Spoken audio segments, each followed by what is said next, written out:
সবাইকে good morning এবং অনেক ওয়েলকাম আমার একটা নতুন মিনি ব্লগে।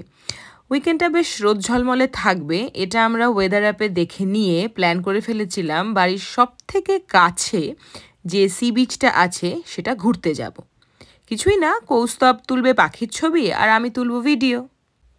বাড়ির থেকে মাত্র 10 কিলোমিটারেরও কম দূরে ছিল এই সি বিচটি। এই বিচটির নাম হচ্ছে নসেদ বদেত। ছোট্ট একটা বিচ, ভীষণই ছোট। আমরা যারা দীঘা, পুরী, গোয়া বা পন্ডিচেরি ঘোরা, তাদের কাছে এই বিচটা জাস্ট একটা শিশু। পাহাড়ে ঘেরা সি বিচটা এমনি খুবই পরিষ্কার পরিচ্ছন্ন ছিল, বসার প্রচুর জায়গাও ছিল আশেপাশে, টেবিল চেয়ার, মানে যে কোনো দিন এসে কেউ বসে এখানে পিকনিক করতে পারে এরকম ব্যবস্থা ছিল। সমুদ্রের ধারে এবং ওই পাশের পাহাড়ে এই সবটা জায়গা মিলিয়ে আমরা মোটামুটি ঘন্টা দুয়েক ছিলাম।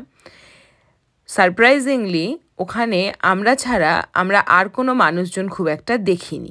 মানে অন্তত আমরা যখন সকালে গিয়ে পৌঁছেছিলাম তখন তো কেউই ছিল না।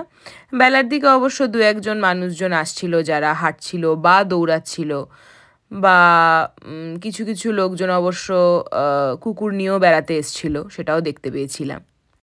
এই ছোট্ট বিচটাতে অবশ্য বাচ্চাদের জন্য ছোট ছোট স্লিপ, দোলনা, ঢেকি এই সমস্ত কিছুরই ব্যবস্থা ছিল।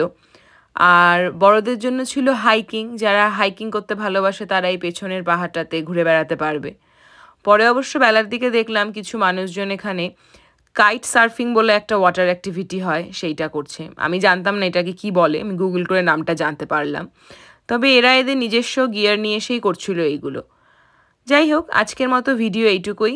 আবার পরে সবার সঙ্গে দেখা হবে। Bye bye.